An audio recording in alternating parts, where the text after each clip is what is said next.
Le voyage du pardon, El Moria, 5e tour. Canalisé par Vania Rodriguez et partagé sur Message Céleste le 11 juillet 2022. Chers frères de la planète Terre, je suis El Moria. Aujourd'hui, nous allons commencer une nouvelle étape, le 5e tour du voyage du pardon. L'objectif a été très bien expliqué, mais il est toujours bon de le rappeler. Certaines règles doivent être respectées. Le voyage a une séquence. Pour ceux d'entre vous qui débutent, vous devez commencer dès le premier tour. Il ne sert à rien de se précipiter ou de désespérer, vous devez faire tout le voyage. Vous ne pouvez pas sauter des étapes, vous ne pouvez pas sauter des virages. Certains se retrouvent encore bloqués au 3e tour parce qu'ils ne parviennent pas à voir ce qui doit être vu. Vous êtes à l'école, vous devez passer l'année, mais votre note ne le permet pas. Que se passe-t-il ? Vous devrez travailler plus dur l'année prochaine et redoubler l'année, ou, comme beaucoup le diraient, essayer de convaincre le professeur de vous donner une meilleure note. Et vous passerez l'année sans avoir accompli ce qu'on vous a demandé de faire. Il n'y a pas de moyen de contourner la spiritualité.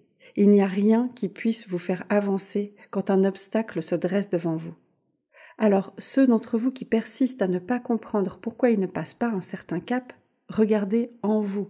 Tant que votre cœur se serre, pensant « les autres y arrivent et marchent et moi je reste là », vous ne sortirez pas de votre place. Le voyage n'appartient à personne, le voyage n'appartient qu'à vous. Donc si vous devez le répéter 1000 fois pour être capable de voir quelque chose, 1000 fois vous le répéterez, parce que c'est un processus d'apprentissage pour votre conscience. Beaucoup d'entre vous veulent accélérer le processus, vous vous inquiétez de ce qui va se passer. Et chaque sentiment de ce type que vous éprouvez ne fait que retarder encore cette évolution. Ne demandez pas l'aide de l'autre, l'aide doit être demandée à nous. Nous menons le voyage. Il ne s'agit donc pas de demander de l'aide à quelqu'un d'autre. Qui est le moteur de ce voyage ? C'est cet être qui doit être déclenché. C'est une conversation franche. Qu'est-ce qui m'arrive ? Et croyez que la réponse viendra. Sinon, vous répéterez 1000 fois et vous ne sortirez pas de cet endroit. Vous insistez pour ne pas nous demander, vous insistez pour ne pas nous provoquer, alors vous restez au même endroit. Personne n'a la réponse. Pourquoi cela ? Parce que la réponse n'est pas une règle. Elle ne peut pas convenir à tout le monde. Parce que si quelqu'un vous donne comme réponse, parce que si quelqu'un vous répond que n'avoir vu qu'une seule petite lumière vous permet de passer, cela se répondra et tout le monde passera en voyant une seule petite lumière. Le chemin est individuel. Ce qui est bon pour l'un n'est pas bon pour l'autre. Donc en cas de doute, demandez au maître de cette promenade. Qu'est-ce qui doit être fait ? Si vous demandez avec le cœur, sans irritation, sans contrariété, vous entendrez la réponse. Tout autre sentiment négatif vous laissera au même endroit jusqu'à ce que vous appreniez à faire appel au maître avec amour, avec cœur, avec humilité.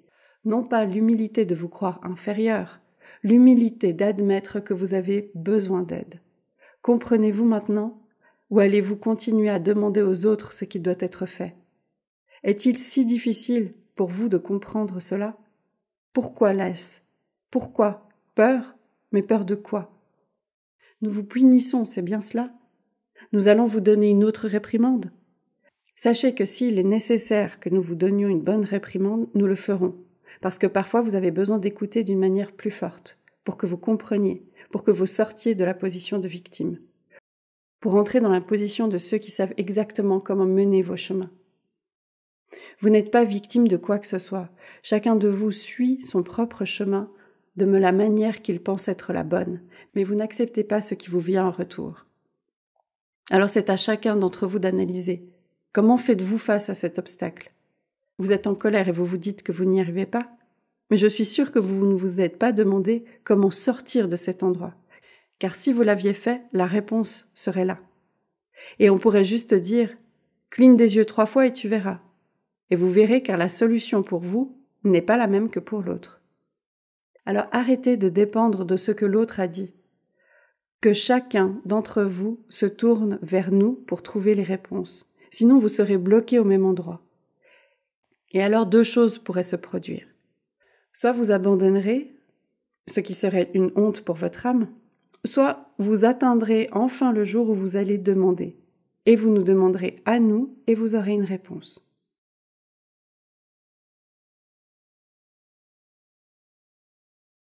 Rien ne change. Cette 5e marche, ce 5e virage ne sera pas facile pour beaucoup, parce que vous avez encore des croyances limitantes.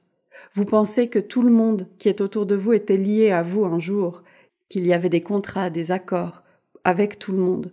Personne ici n'est une nouvelle âme. Ce sont toutes des anciennes âmes qui reviennent d'un point quelconque de votre voyage pour vous tourmenter à nouveau. Ce n'est pas vraiment comme cela que ça marche. Parce que si c'était comme ça, il n'y aurait pas vraiment d'évolution d'âme. Donc la première étape, peu importe qui est à côté de vous, peu importe qui est venu après, que ce soit une âme du passé, une âme qui n'a jamais été dans votre passé, cela n'a pas d'importance. Ce qui compte, c'est le moment et ce qui va être fait maintenant. Rompre le lien avec une âme qui n'est plus vivante, qui n'est plus incarnée. Voici donc un commentaire. La grande majorité de vos ancêtres sont incarnés. Ce ne sont pas des âmes qui ont été laissées en liberté dans le temps en attendant que vous les libériez un jour. La grande majorité s'est réincarnée. Vous ne savez pas qui ils sont, mais ils font partie de votre passé, de votre lignée génétique, pour ainsi dire. Donc ce lien existe toujours. Tout ce que cette âme traverse se répercute soit vers le bas, soit vers le haut. Alors, voyez-vous comme un point. Au-dessus de vous, 2 points, père et mère. Et au-dessus de mère et père, 2 points au-dessus d'eux. Et vous montez dans cet arbre. À n'importe quel point de cette chaîne, tout ce que ces âmes traversent se répercute vers le bas et vers le haut. Parce que les connexions sont là.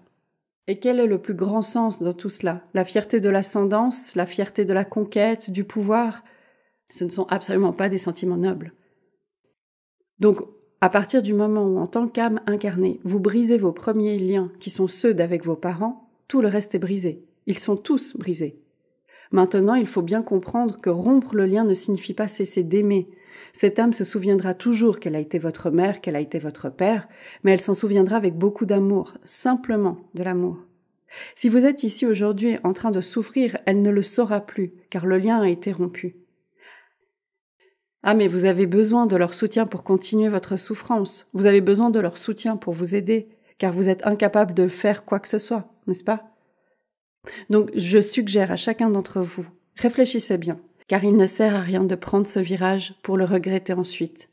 Il sera impossible de revenir en arrière. C'est la libération des liens où vous serez seul, sans âme au-dessus de vous, peut-être en dessous, peut-être à côté, mais pas au-dessus.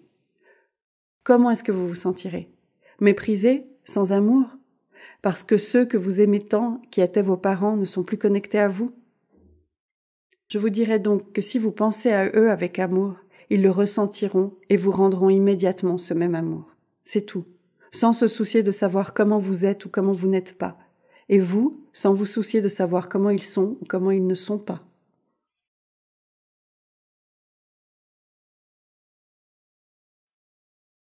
L'amour ne meurt jamais. Les connexions allègent juste la marche de chacun. Réalisez donc que vous allez briser une grande toile. Une toile longue et qui n'inclura pas seulement les parents, les frères, les sœurs aussi. Tous ceux qui sont pris dans cette chaîne vers le haut. Nous ne parlons pas encore ici des côtés et du bas. Qu'est-ce que le côté et le bas? Le côté, ce sont les frères et les sœurs vivants, les partenaires de vie et jusqu'à leurs descendants. Nous traitons maintenant dans ce 5e tour de vos ancêtres. Et vous avez une chose importante à dire. Vos parents sont en vie, vos grands-parents sont en vie et peut-être même d'autres générations. Que va-t-il se passer? Il sera brisé à partir du dernier point vivant. Est-ce que vous avez compris? Donc, si votre arrière-grand-mère est encore en vie, ce sera à elle de rompre les liens. Nous ne rompons pas les liens entre les personnes vivantes et incarnées. Nous rompons les liens avec d'autres âmes qui font partie du passé. Alors, ils n'ont plus besoin d'être liés à vous. Il y aura des liens au-dessus seulement des personnes vivantes. Pour tous ceux qui sont partis, les liens seront rompus. Donc, que ce soit bien clair, les liens seront rompus au-dessus du dernier représentant vivant que vous connaissez. C'est clair? À partir de là, plus personne. C'est un sujet assez complexe, je le comprends, mais je reviens à cet exemple. Prenons une mère. Son mari vient de décéder. Elle n'a pas encore la connaissance et la préparation pour se déconnecter de lui, alors le lien ne sera pas rompu. Le lien est coupé au-dessus du dernier représentant vivant de la chaîne, d'une manière horizontale, d'une manière générationnelle. Donc, toutes les personnes au-dessus, le lien sera coupé avec eux. Tous les ancêtres, le lien sera coupé avec eux. Ils n'auront pas le choix.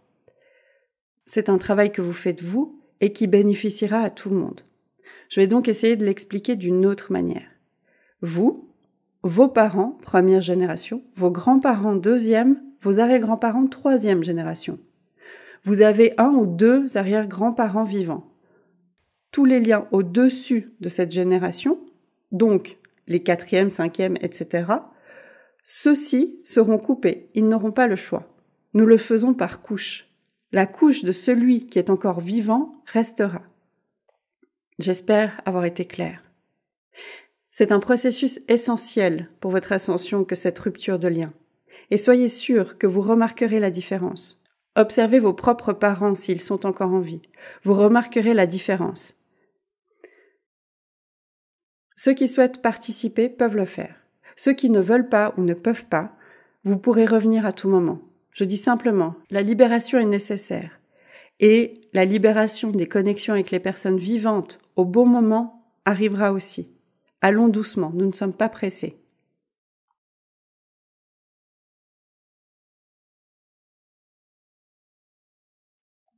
Vous pouvez dire cette prière qui se trouve aussi dans la barre de description pour la lire en même temps. Je suis reconnaissant à tous mes ancêtres pour leur courage, pour leur force, pour leurs batailles qu'ils ont gagnées, pour tout ce qu'ils ont accompli, qui m'a permis d'être ici aujourd'hui. Je vous suis reconnaissant pour tout ce que vous avez vécu, car vous avez aidé mon âme à évoluer et à atteindre le point où je suis aujourd'hui. Allez, avec tout mon amour et avec toute ma gratitude.